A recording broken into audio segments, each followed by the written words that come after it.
자, 그런가 하면 세상 사람들은 다 잘했다고 칭찬하는데 자기 친할머니한테 굉장한 질책을 받은 사람이 있다고 합니다. 하재근 평론가님. 바로 전두환 씨의 손자 전우원 씨가 할머니인 이순자 씨로부터 질책하는 내용의 메시지를 받았다는 것이 이번에 알려진 겁니다. 어머. 그 메시지 내용이 보면 그 전우원 씨가 여러 가지 폭로를 했잖아요. 네. 그런 거에 대해서 너의 기억의 출처는 모두 너의 어머니한테서 온 것 같다라고 이순자 씨가 얘기를 하는 거예요. 네. 그러면서 이 마약에 손을 대고 해롱되는 것도 모자라서 할아버지 얼굴에 먹칠을 해? 이런 식으로 얘기를 했고 네. 그러면서 5.18 때 태어나지도 않은 너는 주제넘게 아무데나 나서지 말고 자신한테 떨어진 일이나 잘 처리하도록 해라. 이렇게 얘기를 했다고 하는데 바로 지난달 19일에 전우원 씨가 연희동 자택으로 할머니를 만나러 갔다고 합니다. 근데 문을 두드려도 안에서는 반응이 없었고 그때 전우원 씨가 사랑해요 할머니라고 메시지를 보냈는데 그때는 답이 없다가 그 다음날 이렇게 질책하는 내용의 메시지가 왔던 겁니다. 네. 지금 이 장면 그대로 놔보세요. 미국에서 보러 오라고 하셔서 할머니 보러 왔어요. 많이 바쁘시죠? 라고 문도 안 열어주니까 저렇게 문자 남겼어요. 그런데 보세요. 저게 어떤 내용인지 여러분 기억나세요? 처음에 이 폭로가 날 때 당시 언론 보도 보면 할머니란 이순자 씨라는 사람이 할미한테 와라. 할미한테 와. 이 고국으로 와. 그랬잖아요. 아니 그랬다는 사람이 이거 180도 왜 변한 거예요? 최명규 원장님.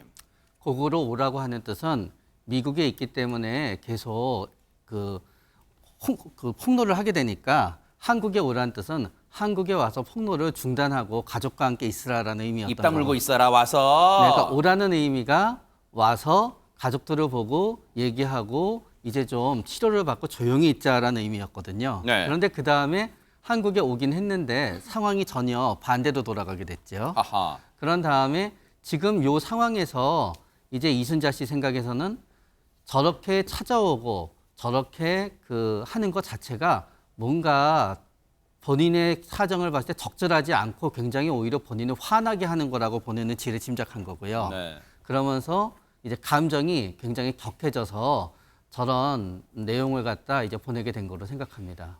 돌아오라고 할 때는 뭐예요? 할미 품으로 돌아와라 해놓고 문도 안 열어줘요. 그런데 사실 당시에 전우원 씨의 폭로 내용 중에 뭐 여러 가지 뭐 마약 등등등 다 관심도 끌었지만 특히 전두환 씨 일가 비자금 문제가 세간의 관심을 끌었잖아요. 당시 얘기 좀 들어보시고 이어가 보도록 하겠습니다. 어머님의 말씀으로는 저희 연희동 자택에 어딘가 숨겨진 금고가 있다고 말씀하셨습니다. 숨겨진 비자금과 관련된 것들이 있었다고 말씀하셨습니다.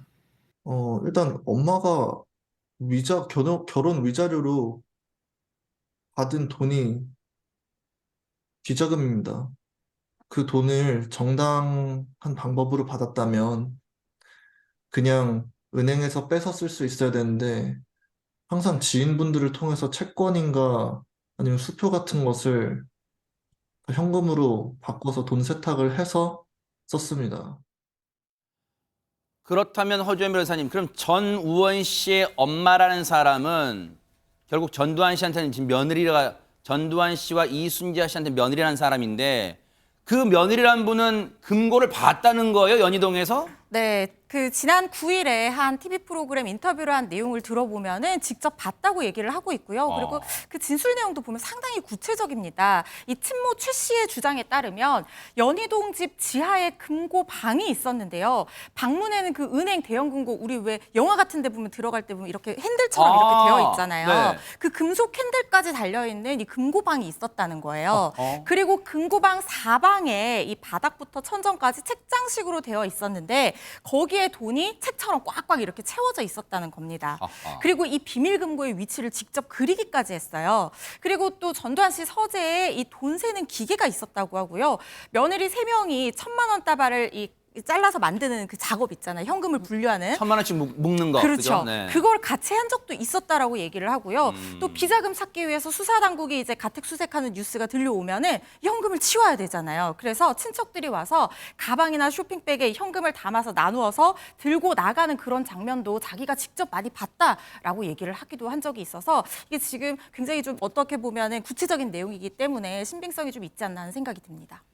사실 저희 같은 일반인들은 감히 접해보지 않은 일이다 보니까 이 진술 자체가 최진봉 교수님 예. 영화 장면 같은 그런 일이라고 지금 생각이 되잖아요. 그런데 이 며느리의 그런 폭로 인터뷰에 대해서 이순자 씨의 입장은 뭘까요? 이순자 씨는 이게 다 잘못된 얘기라고 얘기해요. 근데 이해가 안 되는 부분이 있죠, 분명히. 근데 이순자 씨는 어쨌든 입장은 이렇습니다. 전우원이 씨가 폭로하는 내용이 친모가 제공한 내용인 것 같다. 거기는 맞는 것 같아요. 친모의 말을 듣고 어머니의 말을 듣고 지금 얘기를 하고 있는 걸로 보이니까요. 네.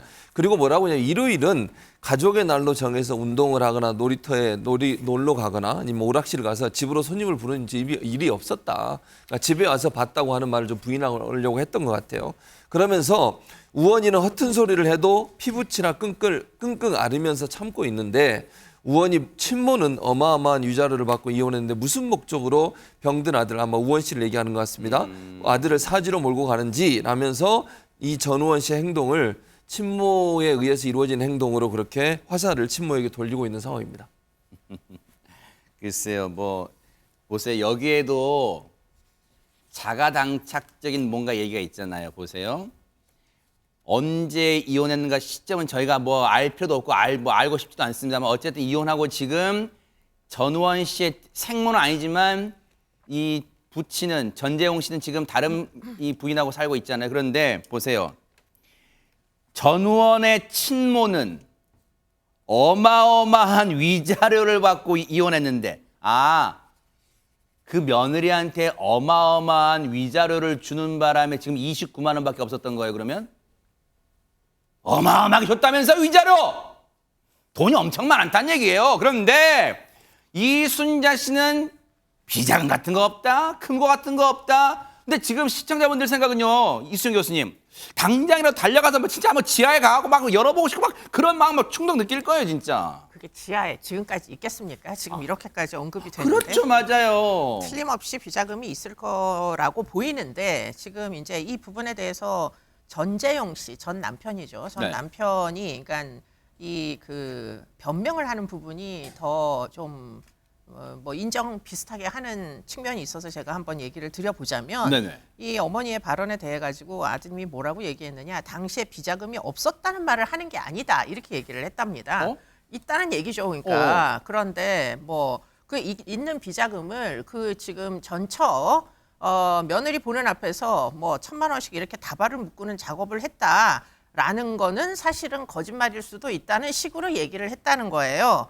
그 얘기는 무슨 얘기냐, 비자금은 있다 이런 얘기밖에 되지 않아서 지금 뭐 이게 변명이 맞는지 좀 의문이 들긴 합니다. 네.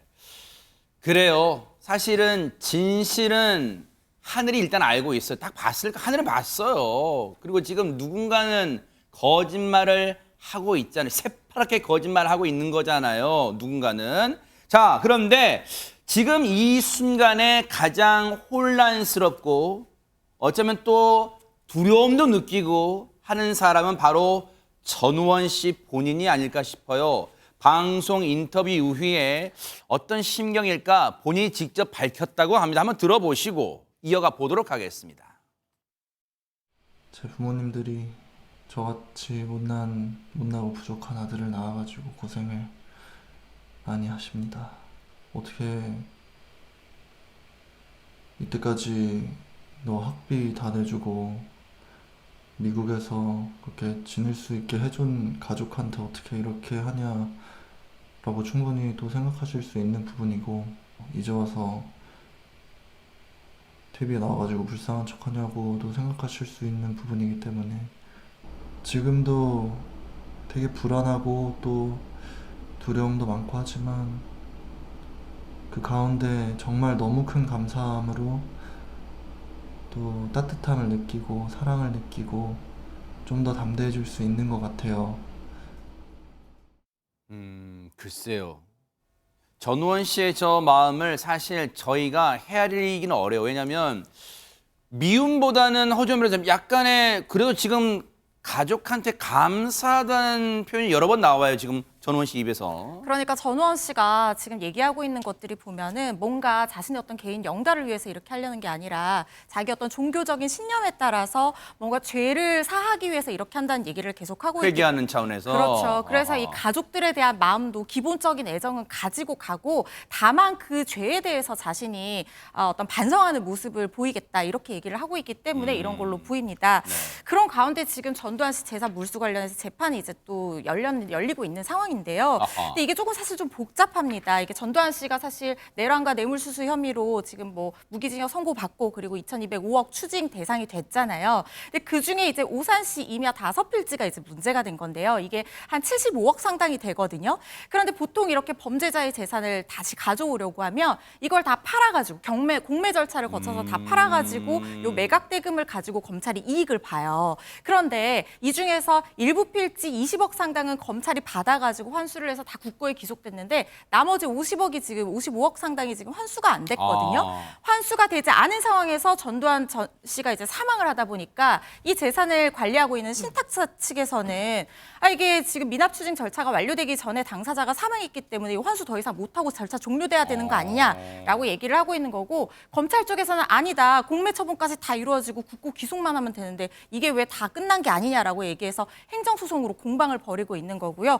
어제 이 행정소송 본안에서는 지금 이 신탁사가 패소를 했어요. 그래서 항소를 한 상태인데 관련해서 이 집행 절차에 또 신탁사가 이의를 제기를 했거든요. 그래서 신문기일이 열리기도 했는데요. 이 부분 빨리 절차가 진행이 돼서 상당히 오래 걸릴 것 같기는 네. 하지만 절차가 진행이 돼서 그나마 이 추징금을 다 환수할 수 있기를 좀 기대해 봐야 될 것 같습니다. 이순자 씨가 국민한테 할 수 있는 거는요. 죽기 전에 남편은 이미 사망했습니다.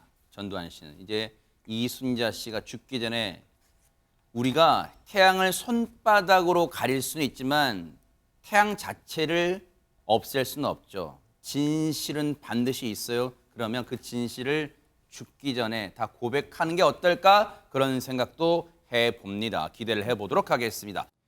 보고 계십니까? 대박 사건. 네, 안녕하십니까? 김명준입니다. 여러분과 함께하는 뉴스파이터. 다양한 소식과 뉴스를 보고 싶으시면 화면 오른쪽을 꾹 눌러 구독해 주시길 바랍니다. TV로도 유튜브로도 여러분께 한 발 더 다가가겠습니다. MBN 뉴스와 뉴스파이터를 사랑해 주셔서 고맙습니다.